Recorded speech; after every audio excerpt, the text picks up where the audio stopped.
بسم اللہ الرحمن الرحیم۔ السلام علیکم ناظرین و سامعین۔ ایک بزرگ گزرے ہیں، شاہ بقی الدین ابن مخلد فرماتے ہیں، میری 19 سال عمر تھی، میں نشاہ پور میں پڑھا کرتا تھا، میرے اندر علم کا بڑا ذوق تھا۔ ایک استاد کے پاس جب میں پڑھنے گیا تو میرے استاد مجھے فرمانے لگے کہ بیٹے تیرا ظرف بڑا ہے اور میرا علم چھوٹا ہے، تو کسی بڑے عالم کے پاس جاؤ۔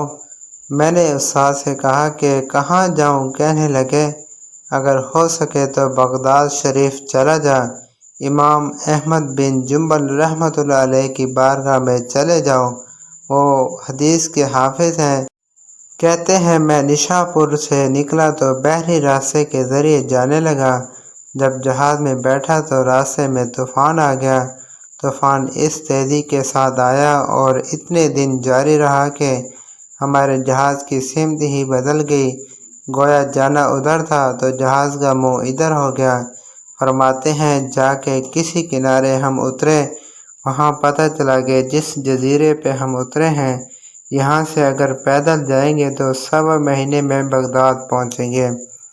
میں وہاں سے پتے کھاتا ہوا چلا، 1.25 مہینہ لگا، میں بغداد شریف پہنچا، اور جب پوری جد و جہد کر کے وہاں پہنچ گیا تو پتہ چلا کہ امام احمد بن جنبل رحمۃ اللہ علیہ کا تو مدرسہ ہی بند ہو گیا، ان کے جمعہ پڑھانے پہ پابندی لگ گئی تھی، وقت کا بادشاہ ناراض ہو گیا۔ میں امام صاحب کو تلاش کرنے لگا تو مجھے پتہ چلا کہ امام صاحب کو نظر بند کر دیا ہے۔ میں نے وہاں پہنچ کر لوگوں سے کہا کہ تم قریب نہ جانا، بس مجھے بتا دینا کہ امام صاحب کا گھر کہاں پر ہے۔ تو ایک شخص نے مجھے کہا کہ میں انگلی کا اشارہ نہیں کروں، آنکھ کا اشارہ کروں گا، کیونکہ حالات بڑے خراب ہیں۔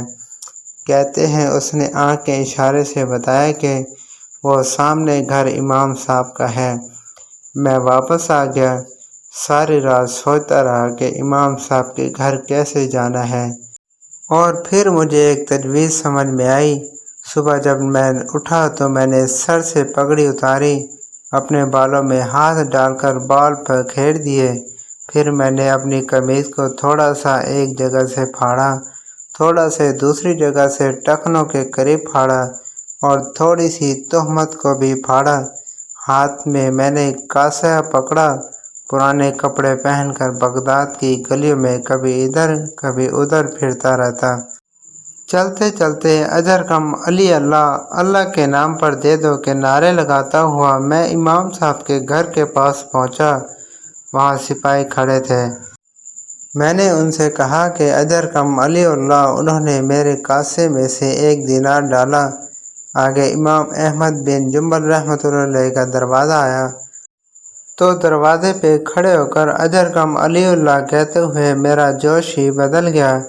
امام صاحب نے دروازہ کھولا، خوبصورت امامہ اور خوبصورت چہرہ، ان کا چہرہ دیکھا تو میرے آنسو نکل گئے۔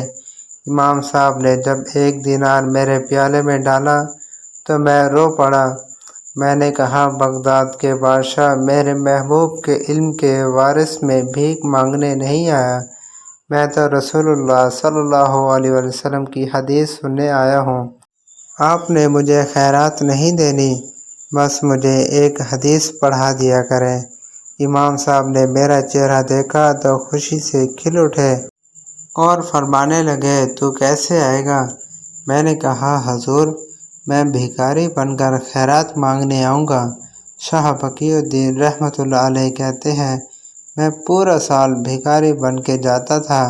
امام احمد بن جنبل رحمۃ اللہ علیہ مجھے فرماتے ہیں کہ میں بھی سوچتا تھا کہ کہیں میرے علم کو زنگ ہی نہ لگ جائے، دیکھو اللہ نے فضل کیا ہے اور مجھے ایک طالب علم عطا فرما دیا ہے۔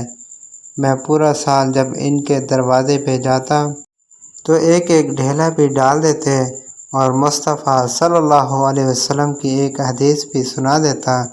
ہمارے پڑھنے کا انداز یہ تھا کہ استاد پہلے امامہ باندھتے تھے، جبہ پہنتے، اور اس قید اور نظر بندی کی عالم میں جب وہ نبی پاک صلی اللہ علیہ وسلم کی حدیث سناتے تو ان کی آنکھیں آنسوں سے بھر جاتی۔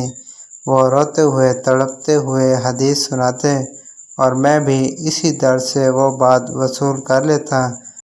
سال گزر گیا، حکمران مر گیا، نیا بادشاہ آیا۔ اس نے خود امام احمد بن جنبل رحمۃ اللہ علیہ کو بڑا مدرسہ بنا کے دیا۔ اس نے بڑے جامع مسجد میں امام صاحب کے خطبہ جمعہ کا بندوبست کیا۔ ہزاروں طالب علم کئی ملکوں سے امام صاحب کے دروازے پر آ کے بیٹھنے لگتے۔ جب میں بھی پہنچا تو امام صاحب فرمانے لگے، تو ذرا آگے آ جا۔ میں آگے آیا تو فرمانے لگے، تمہیں بھی دیتا ہوں، تمہیں بھی پڑھاؤں گا، مرتے دم تک پڑھاؤں گا۔ پر جو میرے اندر فیض کی خیرات تھی نا، وہ ساری اس نے حاصل کر لی۔